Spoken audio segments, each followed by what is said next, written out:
Bonjour.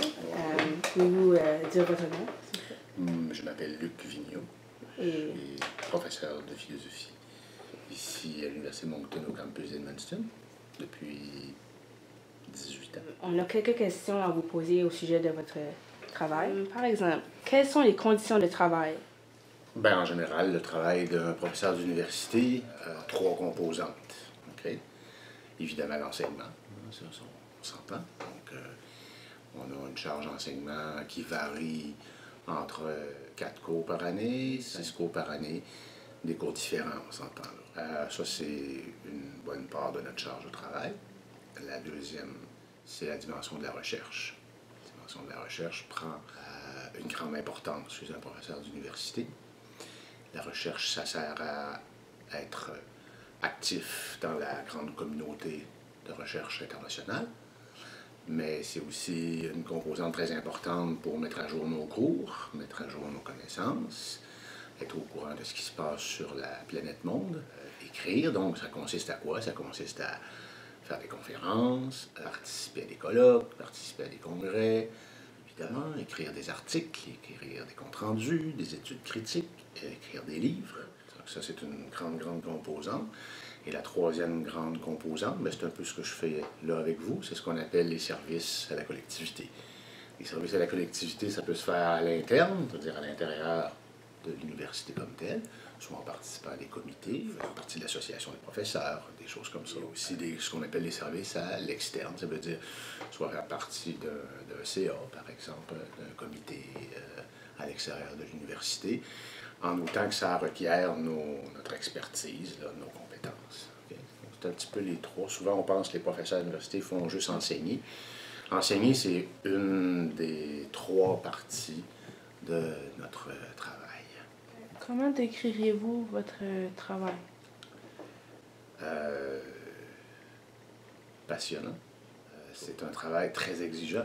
La partie enseignement, c'est une partie très exigeante parce qu'il faut bien comprendre que les cours que nous donnons, les professeurs à l'université, c'est nous qui les créons. Tous les cours que nous donnons, et moi j'en donne 15 différents ici, tous ces cours-là, c'est nous qui les créons de A à Z. Mais c'est extrêmement intéressant quand on aime ça, évidemment, parce que on livre quelque chose qu'on a créé nous-mêmes de toutes pièces. Donc, il y a une partie très exigeante et une partie très satisfaisante là, dans ce travail-là. Fait que je dirais que pour l'enseignement, c'est ce qui décrit le mieux ce travail-là. La recherche, c'est un petit peu autre chose. La recherche, ça, c'est un petit peu un travail plus en solitaire. Hein?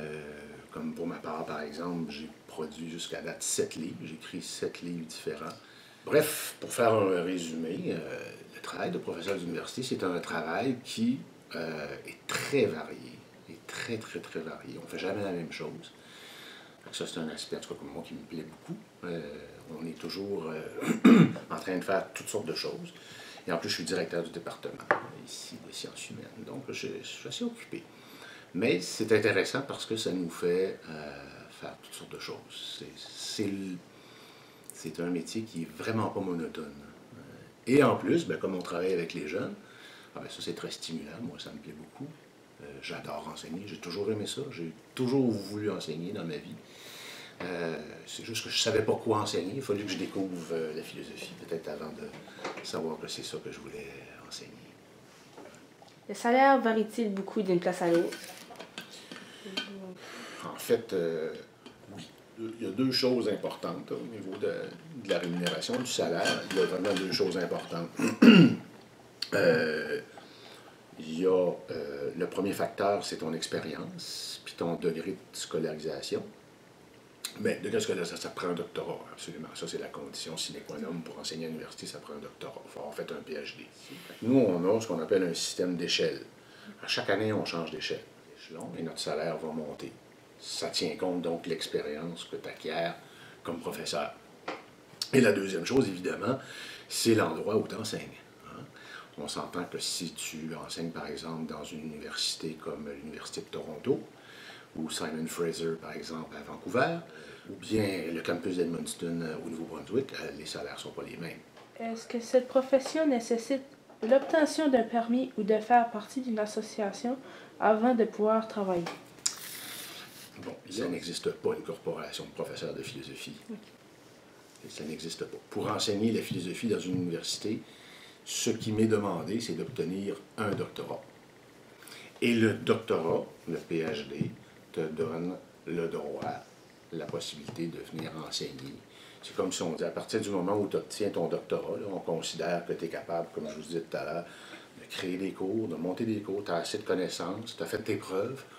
Donc, ce serait l'équivalent, le permis pour travailler, pour renseigner, ça serait dans le fond ton diplôme qui en fait foi. S'agit-il d'un travail qui risque de disparaître dans l'avenir? Je vais te répondre d'une drôle de façon. Ça fait 2500 ans qu'on enseigne la philosophie. Donc, ça serait fort étonnant qu'un jour, les universités décident, par exemple, de dire, bon, on n'enseigne plus la philosophie. Ça serait une révolution sans précédent. On n'a jamais vu ça. Quels sont les traits de personnalité qu'il faut posséder dans cette fonction? Premièrement, ça prend une grande passion parce que c'est de très, très longues études. Quelqu'un qui voudrait être professeur d'université, c'est un minimum de 10 ans d'études universitaires. Ça, c'est le plus court. Moi, j'ai fait 17 ans d'études à l'université avant d'arriver ici. Donc, ça prend un gros bagage. Ça veut dire quoi? Ça veut dire sacrifice de temps, sacrifice d'argent, des efforts, énormément de persévérance. Et la deuxième chose, c'est que quand on est dedans, vous voyez ici, il y a plein de livres partout, il faut toujours être au courant, il faut toujours continuer à lire, il faut maintenir cette attention et cette passion-là, même pendant le temps. Ça, je pense que c'est la première qualité, aimer passionnément ce qu'on fait. La deuxième qualité, je pense qu'il faut aimer aussi le transmettre. Puis pour conclure, comment trouvez-vous votre travail? Je pense que c'est un travail tellement exigeant que si tu n'es pas passionnément convaincu que c'est ça que tu dois faire, tu vas lâcher vite. Je pense que ce qui est important dans la vie, c'est d'essayer, c'est pas toujours facile, c'est de trouver où est notre place. Dans mon cas, ma responsabilité, c'est de faire découvrir la philosophie. Moi, je me dis toujours, quand je commence un cours avec des jeunes qui n'en ont jamais fait, je dis toujours que mon but premier dans le cours, c'est de vous faire aimer la philosophie. Si quelqu'un sort dans mon cours et dit « Vraiment, vous m'avez appris à aimer la philosophie », je me dis « J'ai réussi mon cours, c'est ça que je voulais faire ». C'est ça la satisfaction de mon travail.